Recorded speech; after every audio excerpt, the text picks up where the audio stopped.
Welcome to our panel that will take us to the future. We will discuss today trends and foresights in the Middle East, North Africa in 2030. I'm very happy to have with me 4 distinguished panelists that will take us to the different corners and issues of the region when it comes to the future. Paolo Magri, who's the Vice President of ISPI, Andrei Kortunov, the Director of the Russian International Affairs Council, Elham Fakhro, who's the Senior Analyst of the covering the Gulf States at the Crisis Group, and Tarek Youssef, the Director of Brookings Doha. My name is Florence Gaub. I'm the Deputy Director of the EU ISS and also a keen foresighter. But today my role is to manage these 4 foresighters and their vision of what's going to happen next. Now, COVID has, of course, tapped into a region that was already facing a challenging present and future. And some of the trends that relate to the future obviously have been accelerated, some have been slowed down. But COVID being a disruptive event, it has also created certain new circumstances, most famously, for instance, the truly historical drop of the oil price in early 2020. So we'll discuss a few of these issues, trying to look ahead, but we will not, of course, predict the future, just raise a few issues that relate to it. And I picked up an Arabic quote that I hope is correct. For every glance behind us, we have to look twice to the future. So let's just do that because we know already what's in the past. Can I please start with Dr. Paolo Magri? You work a lot on Libya, and of course, I want to congratulate you for the latest report that ISPI has just published after the storm, post-pandemic trends in the southern Mediterranean. So for the audience, if you're interested, you can pick it up from the ISPI website. But turning to you, Paolo, now about the Libyan conflict, how has COVID impacted an already very difficult situation? What do you think are the prospects for the evolution of this conflict, starting out from today and looking a bit further into the future? Thank you, Florence. Let me just say one word first. I mean, we all listen to the jingle, the music that starts the session, and you in the panel have listened to that music over the last few years in Rome. And when I hear that, I'm always moved because I remember the crowded corridor of the hotel in Rome, and we miss them a lot. I miss you as well, and we miss the crowded corridor, which would not allow any social distancing, of course. Now, I mentioned that trying to avoid your question, Florence, because looking at the future of Libya, it's a tough question. On Libya, it's hard, unfortunately, to guess what will happen in 6 months' time, let alone a full decade. I'll try to make 2 points. First point, let me start from the here and now, the global pandemic. If we think of how the COVID-19 pandemic has impacted on Libya, then the answer is not much. The public health emergency might have exacerbated existing circumstances, but it has played little, if any, role in the development of the Libyan crisis. It was part of the political discourse around Libya, but it was not a determinant aspect. Second point, Libya, as we know, is a story of lost hopes. A few weeks ago, we were holding our breath watching the UN-led meeting that was taking place in Tunis.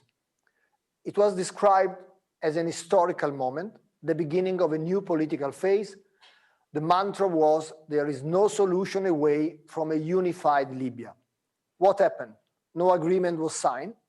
Yes, new elections were scheduled for December 2021, but December 2021 is 12 months away, and anything can happen in this year. So the situation in the ground is currently a deadlock. So looking to 2030, what can we expect? As I said, it's hard to make forecasts, but you can at least identify what could be the possible game changers in the Libyan match. First, the return of the US on the Mediterranean Sea and the new involvement in Libya. Could renewed transatlantic cooperation lead to a newfound effort by the Biden administration? Could the US go as far as threaten military intervention? Highly unlikely, as Biden has always sent clear messages on Libya when he was vice president. And the message were, move out, let the Europeans sort out their problems. However, renewed American interest will certainly change the card dealt to each player. Second, the reorientation of US Gulf relations. As the Biden administration comes in, it may take a harder stance on the involvement of Gulf countries in foreign conflict, such as Yemen, Syria, Iraq, and Libya as well. Could the end of the US green light toward the United Arab Emirates foreshow a lower Gulf involvement in Libya, military and financially? In my opinion, this is more likely than the first one. And combined with low oil prices, it could lead to a power rebalancing within the country in favor of the GNA and away from Haftar. A final and last game changer could be a different approach by the European Union toward Turkey. For now, Europe has taken a tough stance toward Ankara, in particular on the East Med basin.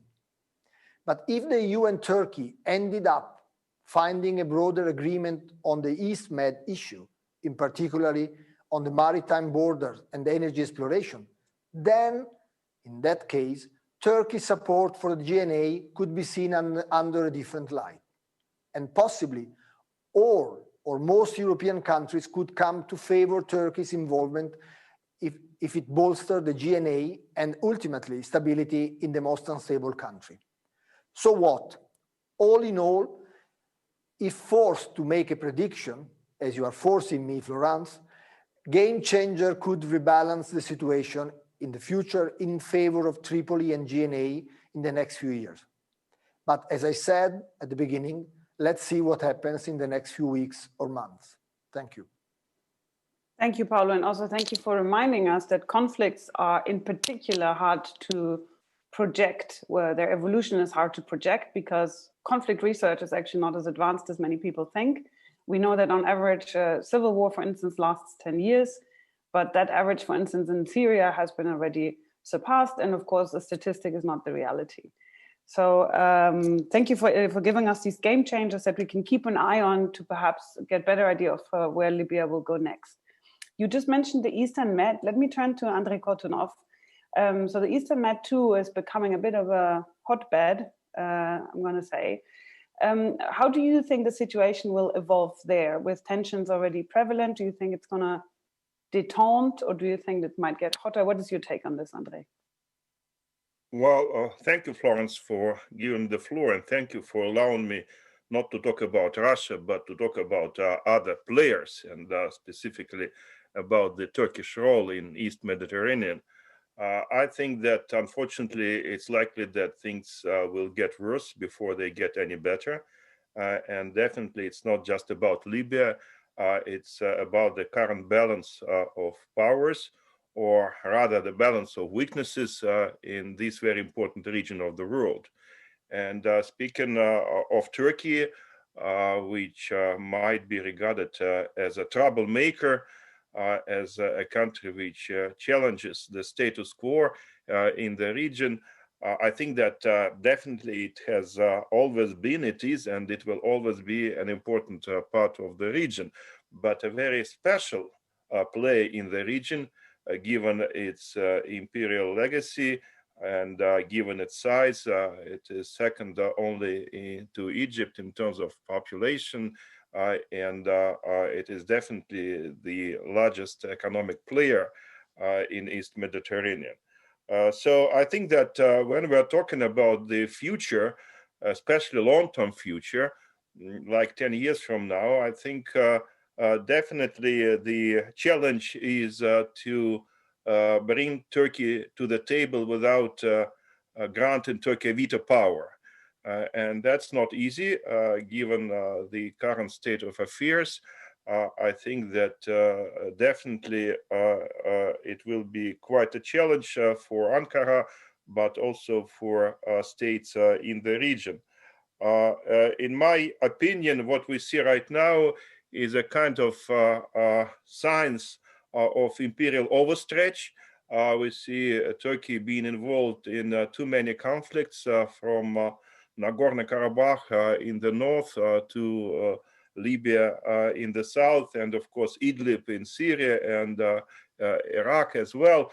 So a lot will depend on how Turkey is able to reconsider some of its priorities and maybe to realize the limitations that it has to face.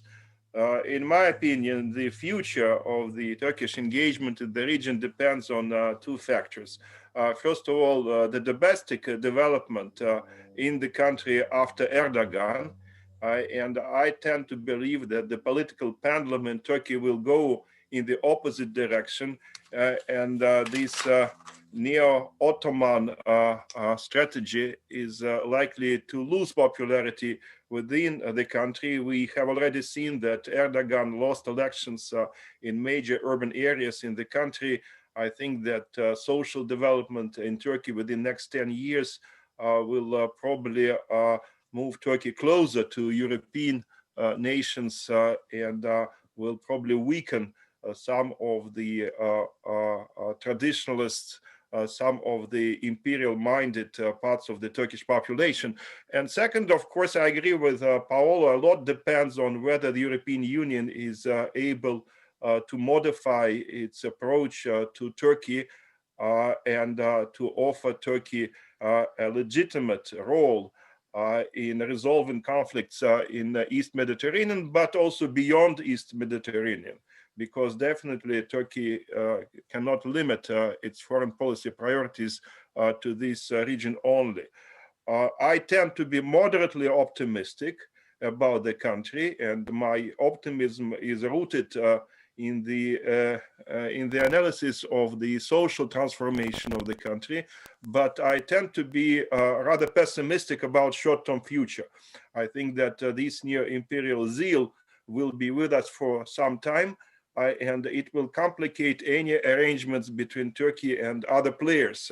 And though, as a Russian, I have to confess that though right now we seem to have a honeymoon between Putin and Erdogan, but I would not bet on this honeymoon to last for too long. Thank you. But that makes me wonder, actually, if Turkey is a whack-a-mole. So if Turkey's role in the Eastern Med is reduced, will it also be reduced in Libya, or on the contrary, will it strengthen it elsewhere? But I think that's probably a discussion perhaps for later. Let me turn to Ilham. The so-called Abraham Accords, some call them a peace deal, even though there is no peace and certainly no real deal, at least not with the Palestinians. But normalization between Bahrain, the UAE, and Israel is a fact. So what do you think is this? Perhaps we can also call it a honeymoon. Is it the basis for a long-term marriage? Do you see this that will transform a straw fire, as we say in German? Yeah, so I think it's important to first provide an overview of what the accords actually look like. These are three separate documents. The first is the Abraham Accords Declaration. It's just a 200-word kind of statement of purpose signed between the four states that are involved. The second agreement is between Bahrain and Israel. It's a declaration of peace, cooperation, diplomatic and friendly relations. That's 1 page long. And then the third agreement is the Treaty of Peace, diplomatic relations and normalization between the UAE and Israel. That's about 7 pages long. So I think there are a few things to note from the outset. These documents are only a handful of paragraphs or pages at most. They're fairly broad, and they make reference to friendly ties, diplomatic relations, and issues of trade and commerce. They're very brief when compared with the peace treaties that Israel signed with Egypt and Jordan, which were obviously much more complex, involved issues of land and borders. But despite their length, they've already been used to establish the kind of full, normal, peaceful diplomatic relations that go well beyond the kind of relations that either Jordan or Egypt have with Israel. So not a week goes by here in the Gulf without additional kinds of cooperation being announced, building on the accords. So things like trade delegations moving back and forth. There is a settler trade delegation in the UAE, banking agreements, agreements in higher education, a film festival in the case of the UAE. So the intent is really for this to be full active relations of the kind that no other Arab state has with Israel. I think it's significant that they are not framed as a kind of security or defense cooperation. The language used touches on ideas of tolerance and coexistence, and I think this tells us that it's part of a long-term cultural shift that goes beyond what the other Arab states have tried to do. Now, what does this mean for the equilibrium in the Middle East? So since the Arab Spring, there's been a growing convergence of interests between Saudi, the UAE, and Israel. Within the Gulf, there was very much a sense of having been abandoned by the Obama administration. There was a sense that the US could no longer be counted on as the guarantor of their core strategic interests. And this evolved as a result of two events. The kind of support that the US expressed for the Arab Spring, which created a sense that the US was actively supporting a change in status quo that threatened the authority of the Gulf powers. For Saudi Arabia, the real game changer was the signing of the JCPOA. It took place without real consultation of the Saudis, and they complained that it addressed issues that were important to the US and Israel, the nuclear question, but not Iran's regional role or its ballistic missile program, which was of equal, if not greater, concern to the Gulf states. And now the other regional power that was also aggrieved by this was, of course, Israel. And I think the signing of the JCPOA really marked the coming together of this new Gulf-Israel alliance on the basis of a shared threat perception of Iran and dislike of Obama's policies. And with Trump coming into office, that was the signal of further alignment between these powers. I mean, they're all effectively on the same page. And Trump did very little to criticize the behaviors of any of the three states, whether domestically or at the level of foreign policy, laying the groundwork for even closer relations, eventually growing into overt ties. Now, I think it's important to kind of point out how this is described. Pompeo and Netanyahu have both referred to the accords as intended to strengthen cooperation against Iran, so the security aspect. But the UAE has been careful not to portray it as such. It emphasizes that this is about tolerance and coexistence. And I mean, I'll come back to this later if there's time, but what does this mean for the Palestinians? The normalization agreements effectively mark a major break with the traditional status quo or way of thinking around Arab-Israeli normalization. For decades, the established wisdom and Arab position was that the Arab states would only normalize with Israel after the Palestinian question has been resolved along the lines outlined in the Arab Peace Initiative. So what this does is breaks with the Arab state consensus, and it does leave the Palestinians with few options.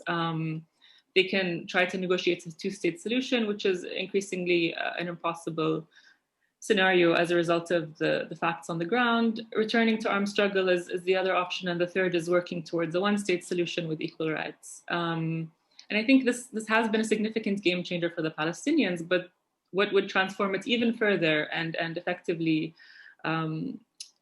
seal their fate really is if Saudi Arabia normalizes. And I think that that's a question of when and not if.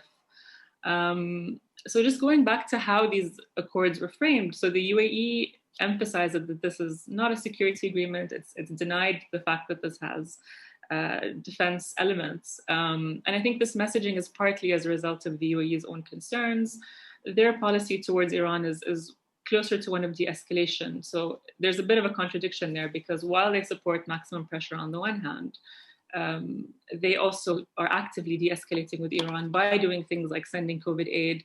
When the tanker attacks happened in 2019, they stopped short of blaming Iran for that, whereas Saudi and the US both did that. So I think that reflects their own understanding of how vulnerable they are to an attack from Iran. Now, there are several benefits to the UAE, I think. The first, most obviously, was the access to the F-35 systems, which granted a strategic boost. But I think for the UAE, it's also about moving away from its once exclusive security dependence on the US.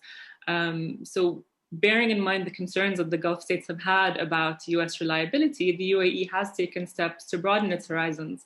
It buys drones from China, certain types of armaments from Russia, which have both been used in Libya. So this is part of its efforts to build closer ties with major regional and global powers, so China and Russia on the one hand, but also Israel as a major regional power. And I think there's no doubt that the UAE is also going to benefit. If we look kind of 10 years down the line, I think the defense aspect of the relationship is almost certainly going to be enhanced beyond things like intelligence sharing that exist at the moment. So over the next 10 years, I think the big question with regard to normalization is the question of Saudi Arabia.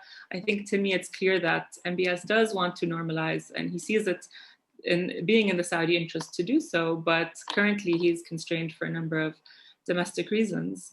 One being the lack of support for this from King Salman, and the other being the possibility of some societal blowback. So I think over time, Saudi Arabia will get there, just not right now. It's not clear to me whether that'll happen under a Biden administration, but it may. On the UAE, I think they see this kind of deepening cooperation with Israel as in their interest regardless. So I think that's going to turn into further that's going to have clearer security and defense relevance in the future. And I think, again, another question is on Iran as well. If the Gulf states improve their relations with Iran, then again, I think that affects normalization to some extent. But for now, I think the alliance is here to stay. Thank you. The region always makes me think of a Rubik's Cube. You know, when you turn one side, the other side turns automatically with it. So in this case, the Palestinians are indirectly linked to the relationship the Gulf states have with Iran and so forth. So that it makes Foresight particularly difficult because there are so many cooks in the kitchen. But turning from the geopolitical level to the economic level, Tarek, before the pandemic, parts of the region were already well on their way to digitalization and parts less so. Today you're talking from Doha to us via Zoom, so perhaps that would not have happened 10 years ago. Actually, not perhaps, it would not have happened 10 years ago, or we would have done it on a very bad Skype connection. So everybody says that for Europe, at least, or for America, that the pandemic has been the big accelerator for digitalization. How does it look in the region, which started perhaps out under different conditions? Does it have a lot of catching up to do? Do you see the boost that we've seen in Europe? And where does this lead further to 2030? Thank you, Florence, for posing a set of very interesting questions. And of course, thanks to ISPI for organizing this important panel where we're looking at the next 10 years. I am tempted to believe in the possibility, and I do recognize that in many parts of the world, COVID-19 has been an accelerant for digitization. But this digitization has to be taken in the context of many other things that are happening that are going to affect the next 10 years. Meaning the COVID-19 pandemic is not only a healthcare crisis, it's also a major economic crisis for many parts of the Middle East. I would actually argue that it's probably the biggest economic shock the region has faced in the post-independence era.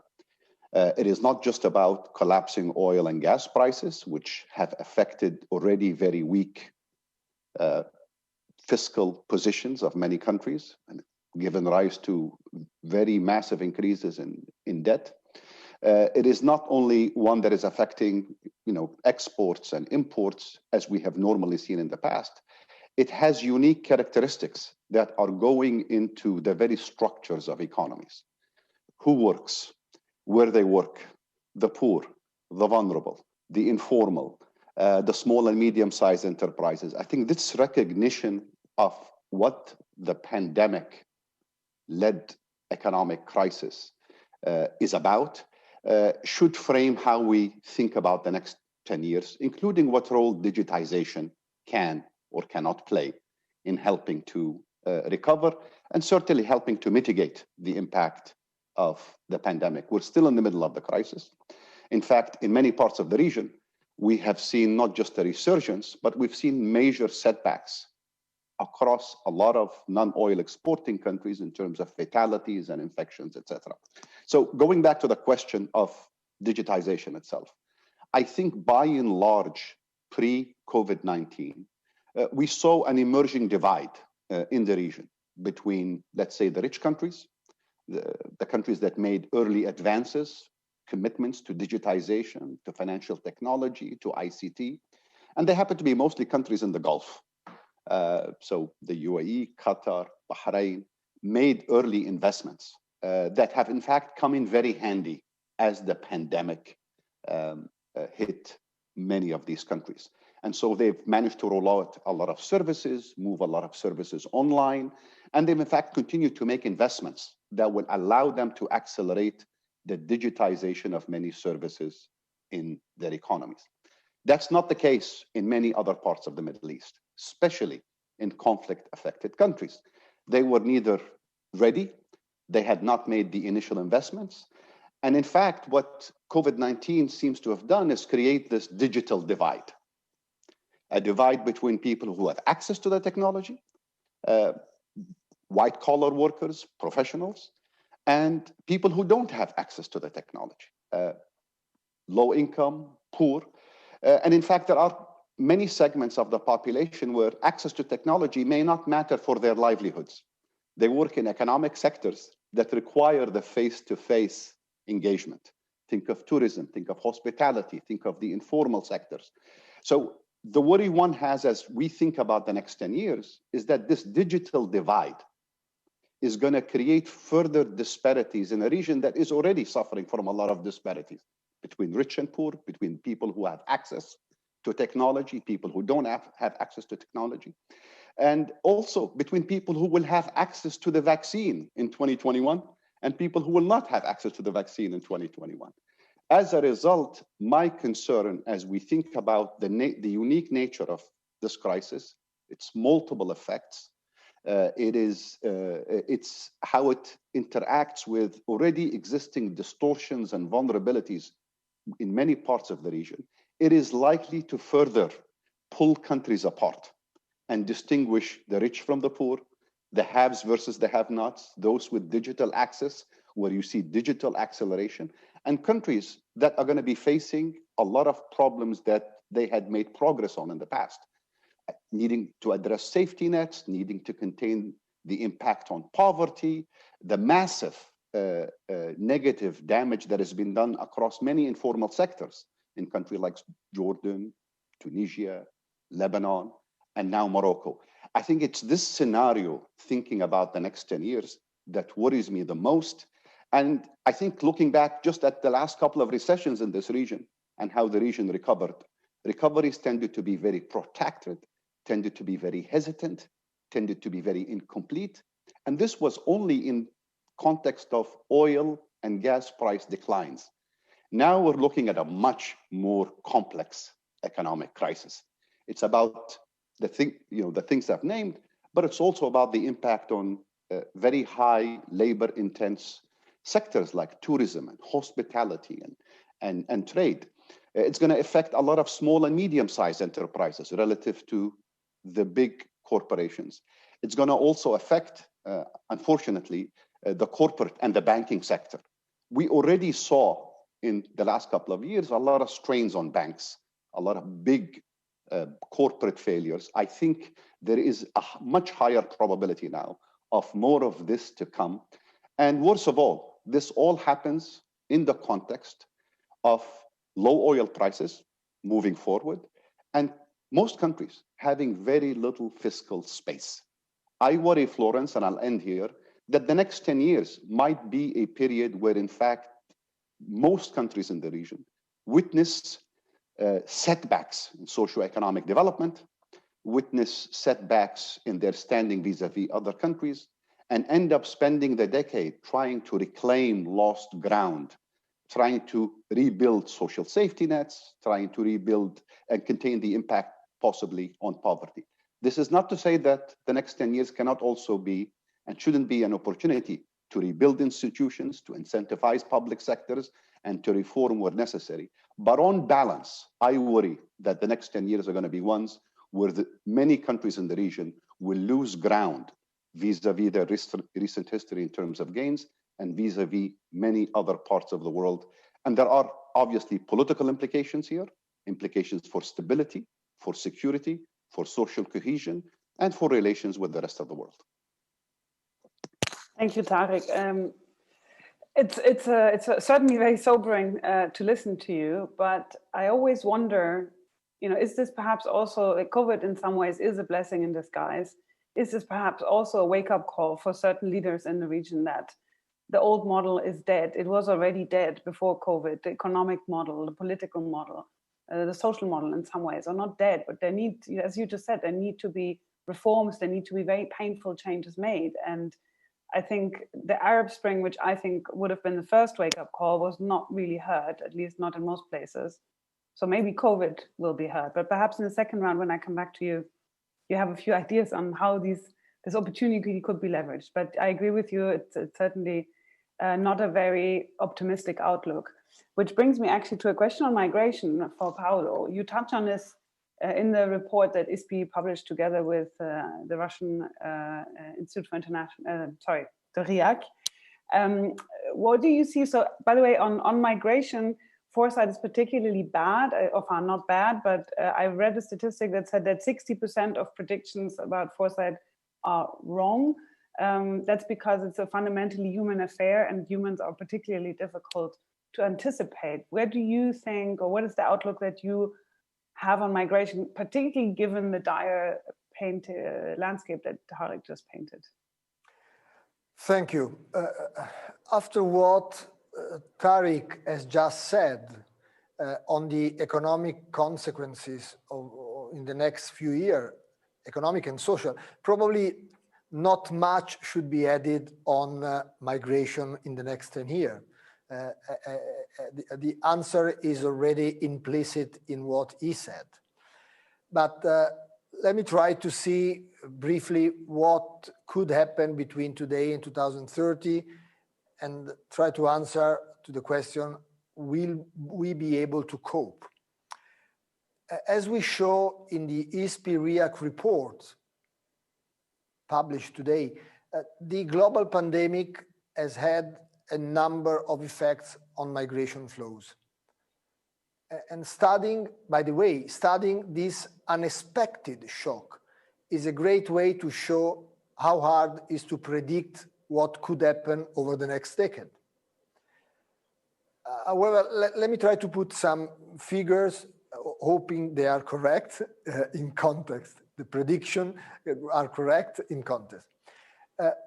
Let's start from a few things which are not hard to predict, such as the willingness of persons to migrate in the future or forces driving migration.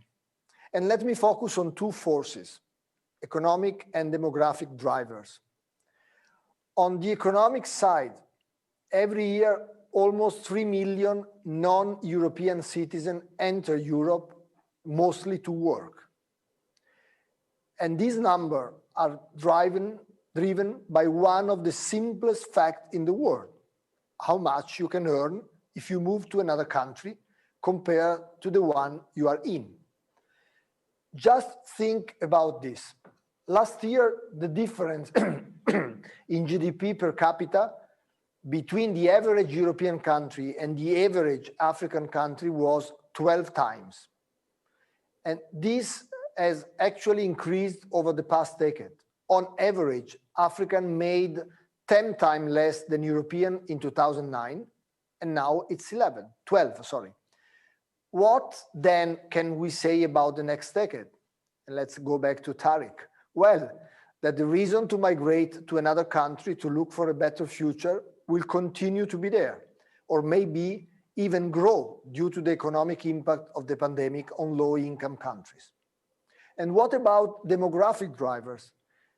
We all know that the number of inhabitants in Africa will continue to boom. It doubled in the past 15 years. It will double again to 2.4 billion by 2050.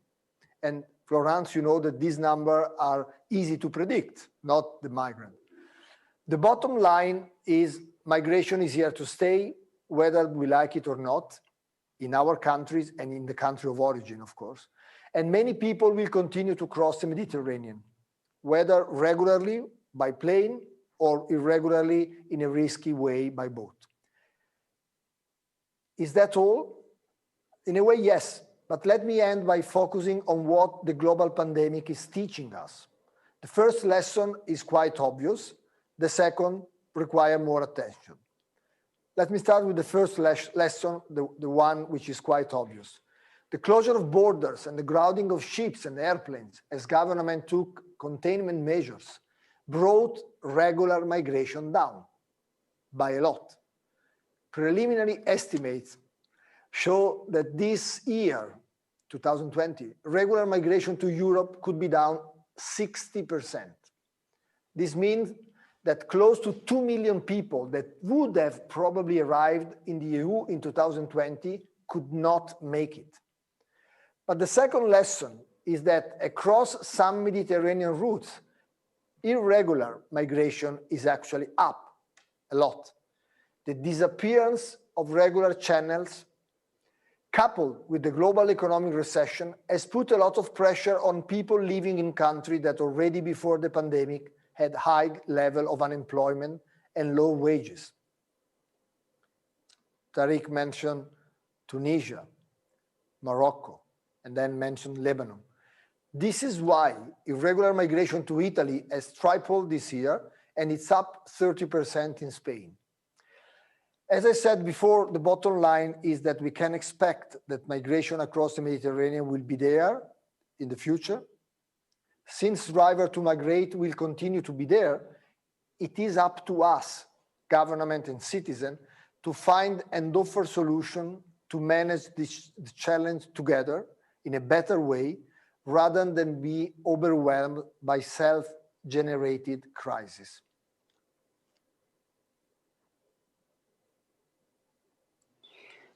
Which leads me to, unfortunately, another rather glum topic. Of course, Syria. We have almost 1 million Syrians living now in Germany. I remember back in 2012, a British high-ranking officer coming to my office and saying, "How long does he have?" And I said, "Who?" And he said, "Bashar al-Assad, he's about to go, right?" And I said, well, what I know from conflict research is that he probably has a decade. But not that notwithstanding, I turned out to be right, unfortunately, but it just shows that it's extremely difficult, as we said earlier about Libya, to project a conflict into the future. Let's try anyway. Syria's war is approaching, well, a 10-year anniversary. Where do you think we'll be in 2030? Will we see Syria reconstructed, united, or perhaps the opposite, after a lull, another uptake in violent combat? What do you think, Andre? Well, Florence, since you mentioned your conversation with a British official, let me also mention my experience with high-ranking American diplomats that took place about 2012. We had a second-track meeting on Syria, and we were trying to figure out whether the United States and Russia can somehow agree on a political transition. And we were authorized to present an offer to Americans saying that if the United States does not push for an immediate change, and if the United States exercises its impact on the opposition, not to get too far, then Russia might try to convince Bashar Assad not to run in 2014 for re-election. And our American counterparts rejected this offer, saying, no, that's too long. We will get rid of Bashar Assad much earlier than 2014. Of course, these people are no longer working for the Department of State, but Bashar Assad is still there in Damascus. So let me say that it is very difficult to be optimistic about Syria. And I think that what we know for sure, at least what I think we know for sure, is that the situation in Syria, the status quo in Syria, is not sustainable for another 10 years. And many bad things can happen in Syria. If you take the military situation, of course, we might observe a new escalation in Idlib. The situation there is not resolved at all.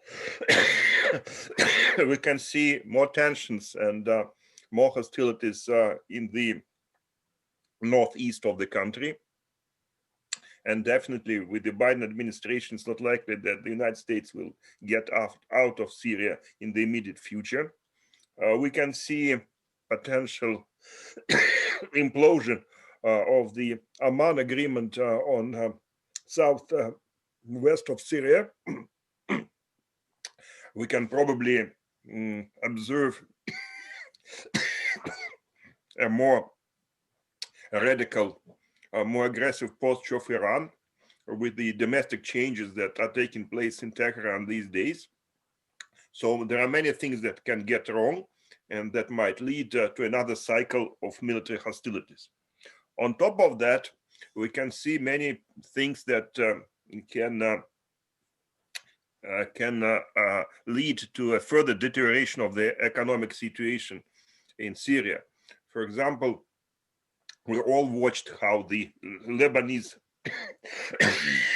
meltdown affected the national finance of Syria.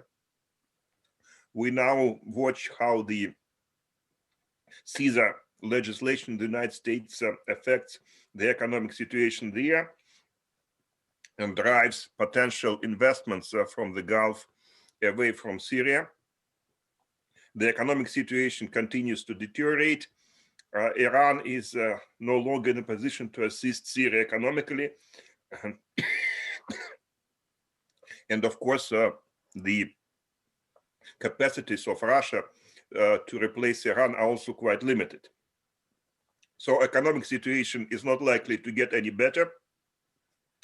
It's likely to continue deteriorating. And though one can argue that the regime is pretty resilient, still there are natural limits on how far they can go if the economic situation continues to deteriorate. Finally, we can see further deterioration of the social situation with more polarization, more fragmentation of the Syrian society,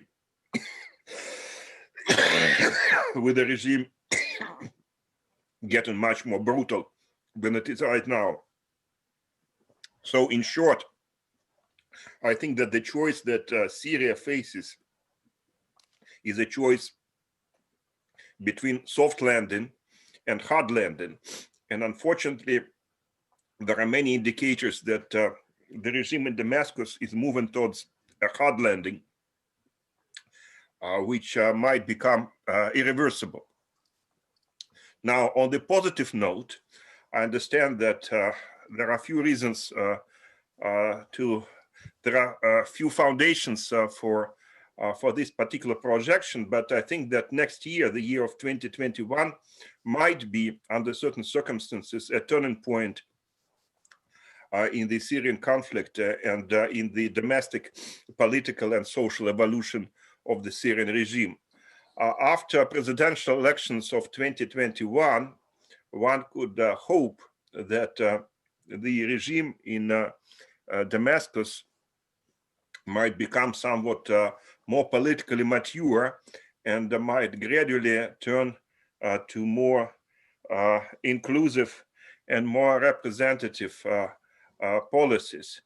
I think that if it happens, if indeed Bashar Assad feels more secure after the presidential elections of next year, we might see gradual, cautious, but still meaningful economic reforms in Syria, and definitely external players like Russia and even Iran will push for economic reforms, for increasing the efficiency of the economic system in Syria. It might also imply a more benign attitude to the problem of detainees and also those refugees which are coming back, not in large numbers, but nevertheless, I think that this is something that the regime can do without jeopardizing the foundations of its own sustainability. I think that gradually we can see some kind of relaxation of relations between Damascus and its neighbors, but also with European countries. In the end of the day, the question of Syria's future largely depends on the ability or inability of major players like the European Union and maybe Gulf states to provide assistance and to lift some of the sanctions that we see in place right now. Again, it's hard to tell whether the United States under this new administration is ready to reconsider the hard approach of the Trump administration, or on the contrary, the Democratic administration, with its emphasis on human rights, will try to push Bashar Assad even harder than the previous administration did. But if we see incremental changes in Damascus, maybe very modest and very small, that might lead to a gradual relaxation of the sanctions regime and restoration of quote-unquote normal economic relations. If it happens, it might trigger new economic but also political developments in the country, which will not resolve all Syrian problems and will not turn Syria into a fully democratic state by 2030, but might gradually change the essence of the regime towards more inclusive and more representative one. Thank you. Thank you. Yeah, I also started wondering recently whether the Syrian peace, when it does come one day, will be a gradual affair rather than a big ceremony, including a peace deal. Which brings me back to Elham. Elham, earlier you said the Abraham Accords are, of course, a break of a long-standing Arab tradition, Arab League tradition. In fact, one of the I'm not going to say founding moments, but one of the key moments in the history of the Arab League was the Khartoum Declaration, the 3 no's to Israel: no negotiation, no recognition, no peace. Now, of course, the Gulf states were not the first ones. Egypt and Jordan too have peace treaties with Israel, but the substantial mass has now been changed. Do you think that this undermines the Arab League Peace Initiative, which of course has been superseded to some extent? Where do you think the Arab regional system will go from here?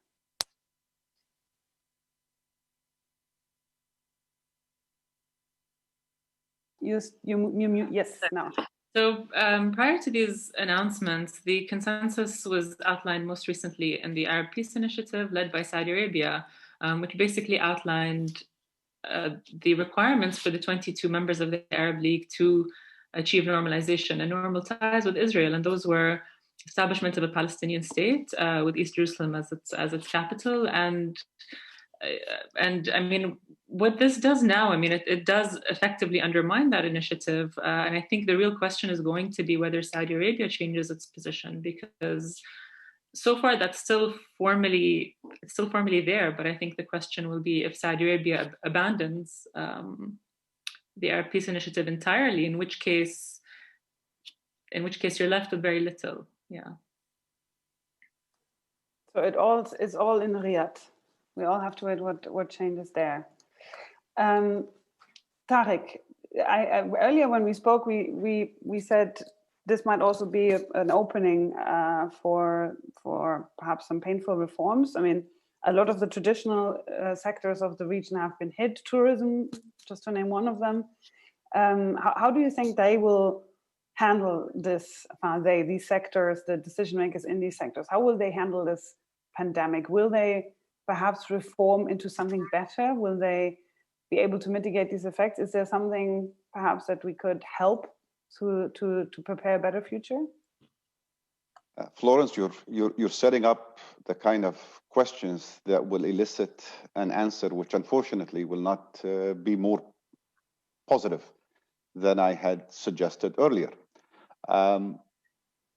I would say most governments in the region, so let's set aside for a moment the small, rich oil exporting countries. Most other countries have committed as many resources as possible to mitigating the impact of the pandemic so far. They were already, to begin with, as we indicated earlier, fiscally very constrained. The region had already been sort of dealing with the ramifications of 4 or 5 years pre-COVID-19 that were slow, and recovery was expected in many ways in 2020. So you enter 2020, you're hit with COVID-19, and you are resource constrained.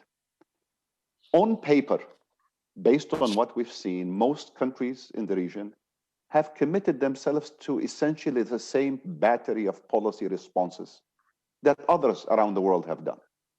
So some wage subsidies, deferral of taxation, maintaining lending lines or encouraging banks to continue to provide liquidity, even support for small and medium-sized enterprises. On paper, most governments have committed to this and have committed amounts. But quite frankly, and I must underline this very strongly, we don't know how much of what has been committed in terms of policy or resources has made itself felt through the economy.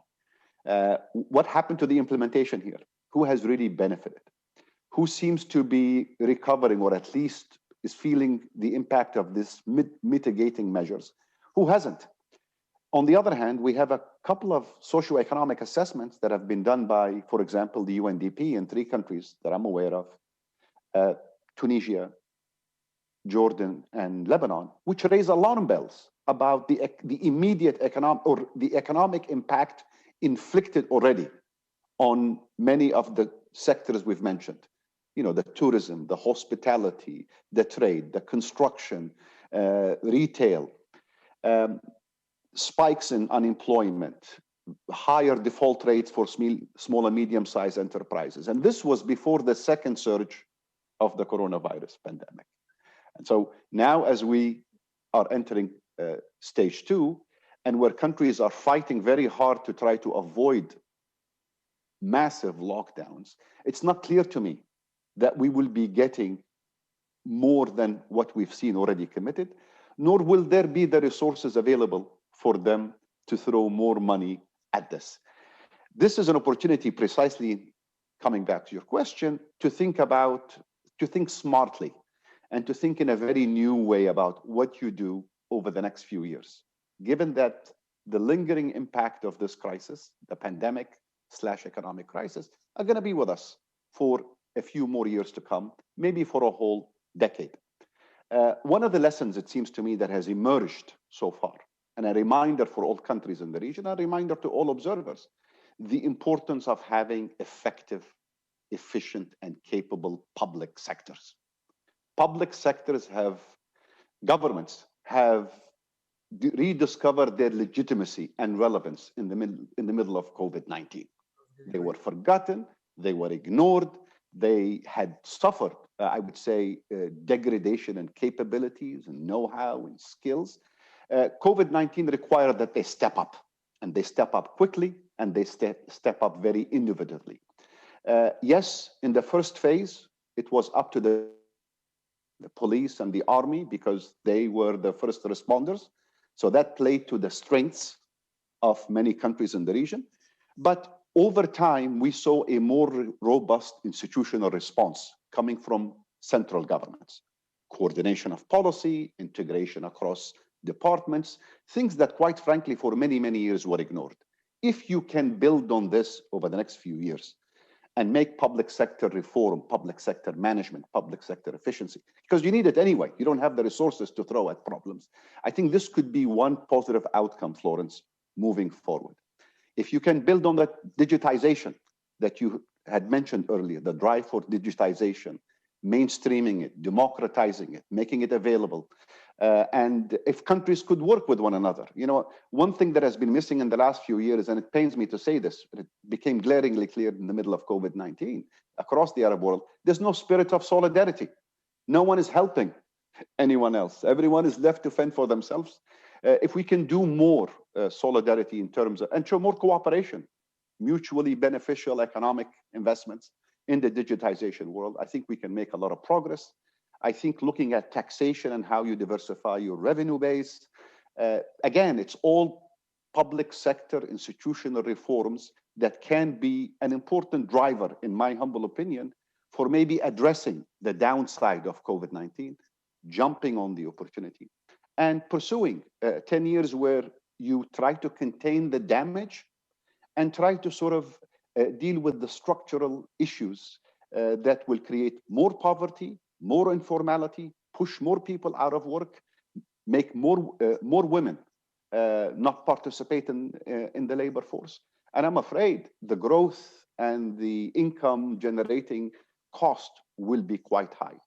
Last but not least, I think also a renewed effort to re-examine and reimagine cooperation between the Middle East and our neighbors in Europe is in order also. It pains me to hear a lot of talk and to see a lot of policy actions which seem to emphasize maximum pressure on some countries, containing and isolating and marginalizing some countries, sanctioning countries.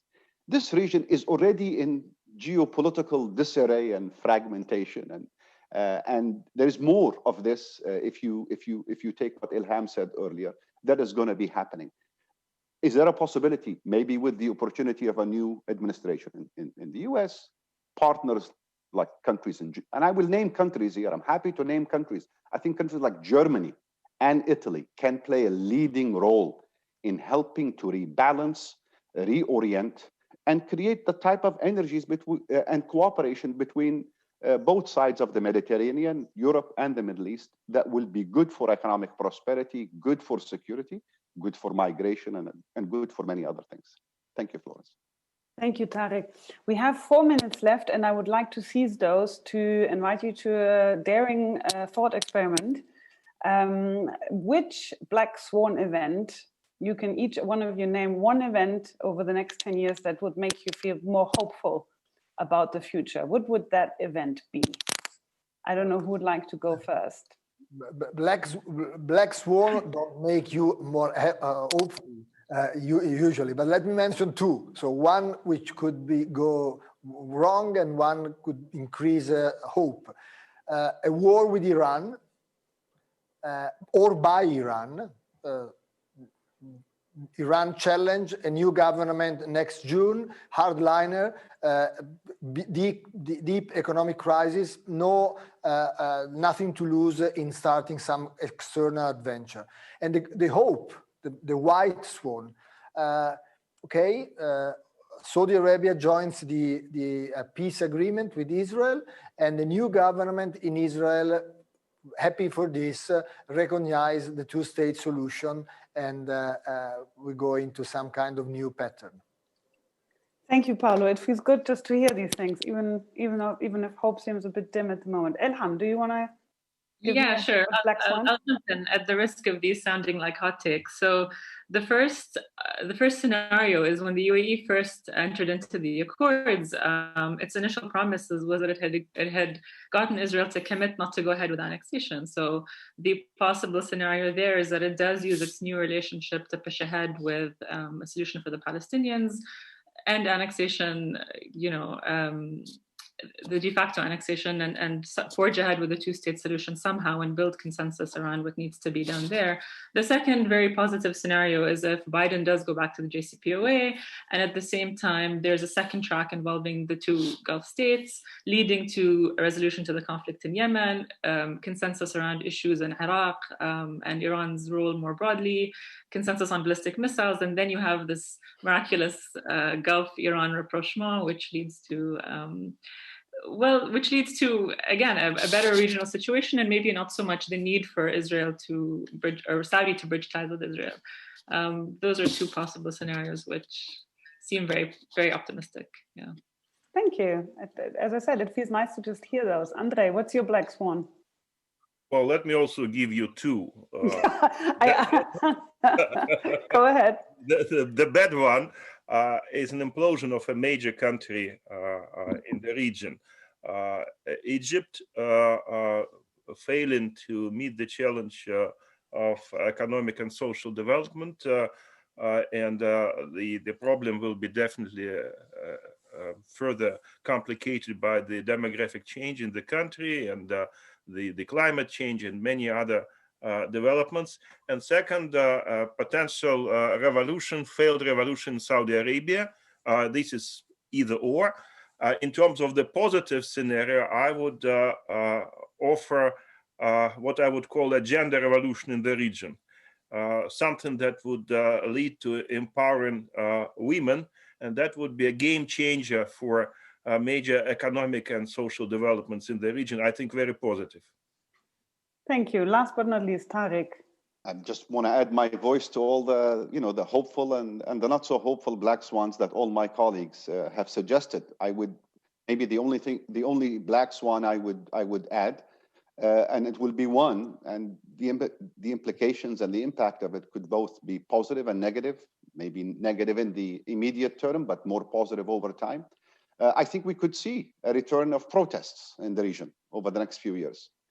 Protests that are not driven by calls for political reform. They're not driven by corruption or against abuses of power and crony capitalists in the way we saw in 2011. I think the protests of the coming few years, should some of the scenarios I outlined transpire, will be driven by people who want to eat, will be driven by hunger and deprivation and destitute in many countries in the region, in Yemen and in maybe Syria, but also in some of the other low-income countries where I think the impact of COVID-19, the economic crisis, and all the dislocation will push more and more people into poverty. And I would say we should anticipate a black swan event of that sort over the next few years. Thank you. Thank you, Paulo. Thank you, Elham, Tariq, Andre, for this little journey to the future. I really hope we can record this session and compare in 2030 what we thought was perhaps going to happen or what the outlooks were, because you gave us a few milestones or signposts that people should look out for to get a better feeling for where things are going. The future is, of course, not just trends, it's also events. So the things that you just mentioned might very well happen. And perhaps in the future we'll say, I hope so, that we were too pessimistic. So thanks to all of you, and see you soon, I hope, in person. And to you, Florence, you have been great. Thank you, Paulo. Thank you, Florence. Thank you. Ciao, ciao. See you soon. Yeah.